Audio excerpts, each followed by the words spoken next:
যে নামাজ ছেড়ে দিয়েছে সে ইসলাম থেকে বের হয়ে গেছে।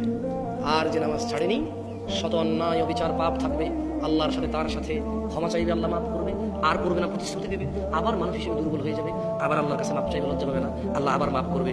এরপর এক পর্যায়ে আল্লাহ ঘোষণা দিয়েছে ইল্লা মান তাব, অথবা যে ব্যক্তি তার সমস্ত গুনাহ থেকে ফিরে আসে, ওয়া আমানা, আল্লাহর প্রতি ঈমান আনে, ওয়া আমিলা আমালান সালিহা, তার গুনাহ যত কিছুই হোক সে যদি ফিরে আসে, ঈমান আনে, মাপ চায়, ভালো কাজ করে, ফাউলাইকা ইউবাদদিলুল্লাহ সাইয়্যাতিহিম হাসানাত। এই যে লোকটা বলল জেনা করবে না, আবার করছে, চেষ্টা করছে না করা হয়ে গেছে, নেশা করবে না, আবার করছে, সর্বোচ্চ চেষ্টা করেছে না করার পর হয়ে গেছে।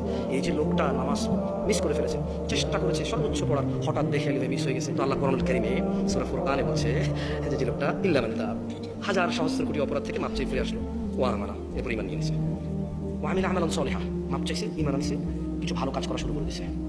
তাহলে হচ্ছে ফাউলাইক, তার পিছনের যে হাজার লক্ষ কোটি সহস্র গুনাহ আছে, ইউবাদদিলুল্লাহ, আল্লাহ বদল করে দেবে গুনাহগুলোকে, শুধু মাপ না, এগুলোকে আল্লাহ বদলাই দেবে, এক্সচেঞ্জ করে দেবে, কিসে?